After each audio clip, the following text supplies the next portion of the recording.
India की एक ऐसी कंपनी जिसका टर्नओवर कई कंट्रीज के जीडीपी से भी बड़ा दिखाया गया, जो दुनिया का लार्जेस्ट गोल्ड रिफाइनर में काउंट होती थी ये कंपनी, जिसके शेयर्स पर लाखों इन्वेस्टर्स भरोसा करते थे। लेकिन फिर एक ऐसी इन्वेस्टिगेशन शुरू हुई जिसने पूरे मार्केट को हिलाकर रख दिया है। सेबी ने एलिगेशन लगाया है कि कंपनी ने सिर्फ कुछ करोड़ या हजार करोड़ का नहीं बल्कि 15 लाख करोड़ का जो है रेवेन्यू मिस रिप्रेजेंट किया। जी हां, 15 लाख करोड़। एक बार बैठकर जीरो काउंट करोगे ना तो सही से जीरो भी नहीं लगा पाओगे। इतने लाख करोड़ का घोटाला। अगर ये एलिगेशन फ्यूचर इन्वेस्टिगेशन में प्रूव हो जाते हैं तो ये इंडिया की कॉर्पोरेट हिस्ट्री का सबसे बड़ा स्कैम या स्कैंडल आप कह सकते हो निकल कर आएगा। तो आखिर राजेश एक्सपोर्ट कौन है? इस कंपनी ने इतना बड़ा एम्पायर कैसे खड़ा कर दिया? और सेबी को किस बात से शक हुआ कि राजेश एक्सपोर्ट में 15 लाख करोड़ का घोटाला हो रहा है? कैसे एक फेक ट्रांजैक्शंस और रेवेन्यू इन्फ्लेशन का पूरा नेटवर्क ऑपरेट कहां से होता है? क्या है इस स्कैम के पीछे? और सबसे इंपॉर्टेंट बात, इस केस ने इन्वेस्टर को क्या सीखने को दिया है? देखो, हर एक चीज को सिखाकर जाती है, but I would really suggest you कि भाई ऐसा जिंदगी में कभी मौका ना आए कि हमें किसी स्कैम से कुछ सीखने या स्कैम में फंसकर कुछ सीखने की जरूरत है। एनीवेज, आज इस वीडियो में हम बात करेंगे राजेश एक्सपोर्ट की पूरी कहानी फैक्ट्स के साथ में। तो वीडियो के साथ अंत तक बने रहना, क्योंकि बीच में अगर एक भी पॉइंट मिस कर दिया तो समझ नहीं पाओगे कि कहानी क्या थी। देखो जी, कहानी स्टार्ट होती है 1990 के दौरान। इंडिया में ज्वेलरी और गोल्ड इंडस्ट्री रैपिडली ग्रो कर रहे थे। इस दौरान बेंगलोर के बिजनेसमैन राजेश मेहता ने राजेश एक्सपोर्ट की फाउंडेशन रखी। कंपनी का बिजनेस सिंपल था, गोल्ड एक्सपोर्ट करना, गोल्ड रिफाइन करना, ज्वेलरी मैन्युफैक्चर करना और एक्सपोर्ट कर देना। धीरे धीरे कंपनी ने एक बहुत बढ़िया जगह बना ली इंडिया में, अपनी एक स्ट्रॉन्ग पोजीशन बना ली। लेकिन असली टर्निंग पॉइंट कब आया? जब कंपनी ने स्विट्जरलैंड की world famous gold refinery company Valcambi करके वहां की कंपनी है, उसको एक्वायर कर लिया। अब वोल्केम्बी क्या है कि दुनिया की सबसे बड़ी प्रीसियस मेटल रिफाइनिंग कंपनी में से एक मानी जाती है। और अगर इंडिया की राजेश एक्सपोर्ट उसको टेक ओवर करती है तो कुछ दाल में काला दिखता है। इस एक्विजिशन के बाद में Rajesh export suddenly global player बन गए। इन्वेस्टर को लगा कि अब कंपनी नेक्स्ट लेवल पर पहुंच जाएगी। इन्वेस्टर खुश हैं क्योंकि जिन्होंने पैसा लगा रखा है वो शेयर ऊपर जा रहे हैं, सब कुछ बहुत बढ़िया चल रहा है। अब मीडिया रिपोर्ट में कंपनी को गोल्ड इंडस्ट्री का जायंट बताया जाने लगा।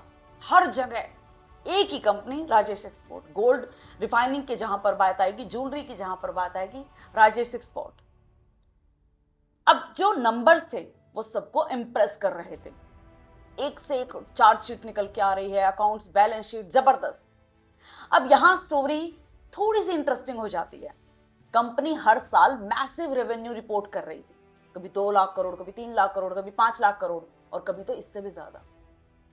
अब मार्केट में इंप्रेशन क्रिएट हो चुका था कि कंपनी एक्स्ट्राऑर्डिनरी स्केल पर बिजनेस कर रही है। लेकिन एक सवाल, अगर रेवेन्यू इतना बड़ा है तो प्रॉफिट कंपैरेटिवली इतना छोटा क्यों है? यहां पर शक की सुई घूम गई। अगर कंपनी इतना गोल्ड बेच रही है तो कैश फ्लो में उतना स्ट्रॉन्ग क्यों नहीं दिख पा रही है? बहुत से एनालिसिस ने सालों तक इस क्वेश्चन को उठाया, लेकिन कंपनी ने जवाब बोल दिया कि नहीं नहीं, हमारा तो बहुत बढ़िया चल रहा है। गोल्ड रिफाइनिंग बिजनेस में मार्जिन नेचुरली लो हो जाते हैं, लेकिन हमारा जो है प्रॉफिट बहुत स्ट्रॉन्ग है। अब इन्वेस्टर क्या थे ना, अब उनको प्रॉफिट हो रहा है तो वो काफी हद तक सेटिस्फाई भी हो रहे थे। उनको कोई प्रॉब्लम नहीं है, उनको भैया अपना बढ़िया पैसा आ रहा है तो क्या दिक्कत है। अब सबसे पहला रेड फ्लैग यहां पर समझने की जरूरत है कि 2024 में एक शेयर होल्डर ने सेबी के पास एक कंप्लेंट डाली। कंप्लेंट में कहा गया कि कंपनी के फाइनेंशियल स्टेटमेंट में कुछ अनयूजुअल पैटर्न दिख रहे हैं। पर्टिकुलरली फोकस किया रिवर्सेबल पर, ओवरसीज ट्रांजैक्शंस पर, सब्सिडी रिपोर्टिंग पर। अब रिवर्सेबल का मतलब क्या होता है कि कस्टमर का जो पैसा आने वाला है वो नॉर्मली अगर कंपनी सेल करती है तो कुछ समय के बाद पेमेंट आ जाती है, लेकिन यहां कुछ रिवर्सिबल बहुत लंबे समय तक बुक्स में दिख ही नहीं रहे थे। यहां गड़बड़ आई, यहां पर एक रेड फ्लैग दिखा। अब सेबी ने इस मैटर को सीरियस लिया और इन्वेस्टिगेशन स्टार्ट कर दी। फॉरेंसिक ऑडिटर्स अपॉइंट किए गए, रिकॉर्ड मैनेज किए गए, ट्रांजैक्शंस को वेरीफाई किया गया और फिर जो फाइंडिंग्स जो सामने आई उसने बाजार को हिला कर रख दिया। आंखें इतनी बड़ी, समझ ही नहीं आया कि ये क्या है भाई। 15 लाख करोड़ का रेवेन्यू। एलिगेशंस की बात समझते हैं।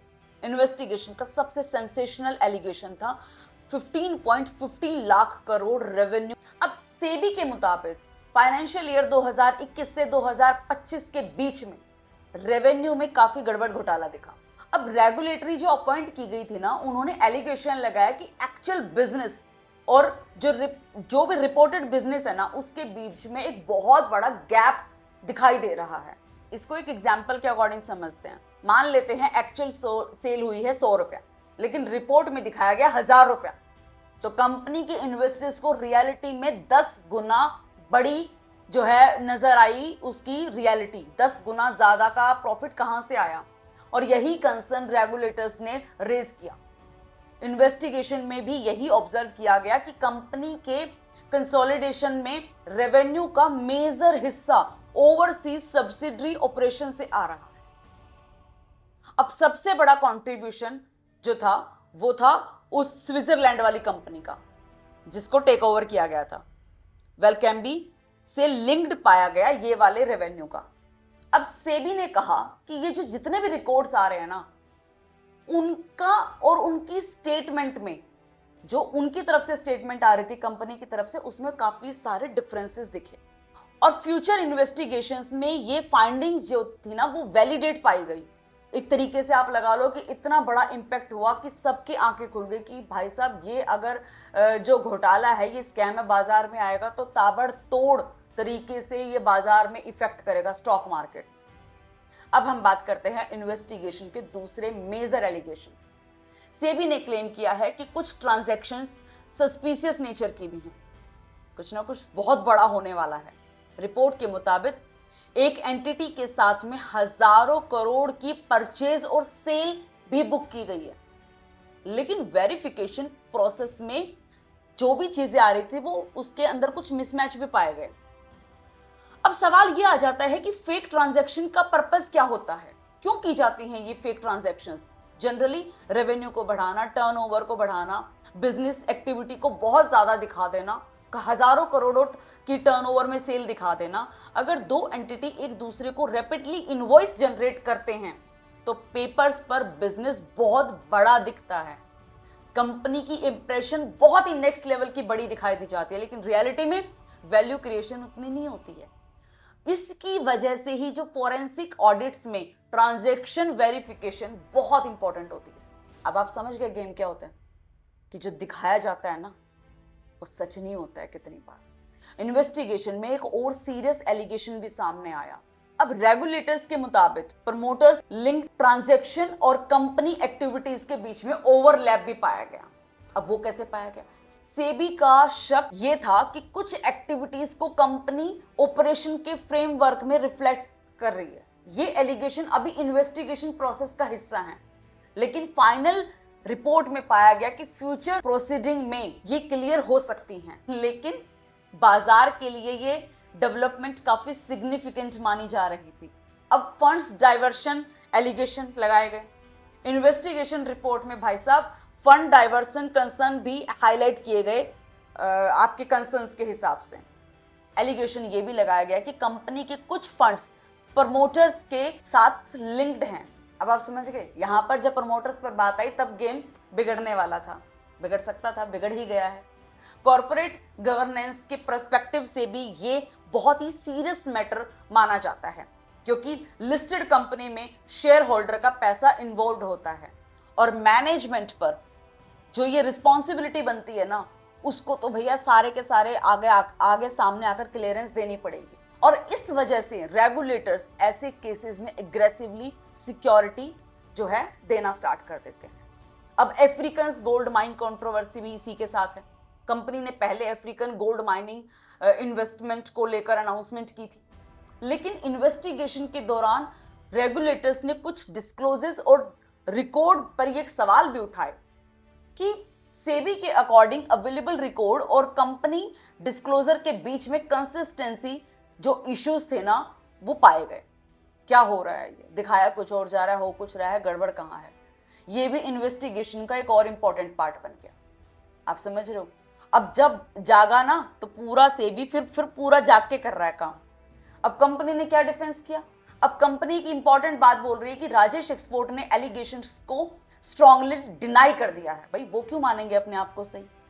कंपनी का कहना है कि फाइनेंशियल रिपोर्ट करेक्ट है, हमारा रेवेन्यू भी जेन्युइन है, हमारी जो ये स्विट्जरलैंड की कंपनी वेलकैम्बी के साथ जो ट्रांजैक्शन है वो भी जेन्युइन है। रेगुलेटर्स को मिसअंडरस्टैंडिंग हुई है, कंपनी लीगल प्रोसेस के थ्रू अपना जो है साइड पूरा ले रही है, अपने एडवोकेट्स को अप्रोच कर रही है, सारी चीजें अपनी तरफ से सही बता रही है। जो राजेश एक्सपोर्ट है वो तो देखो अपने तो हक में भैया बोलेगा, वो तो अपने आप को ठीक ही बताएगा ना।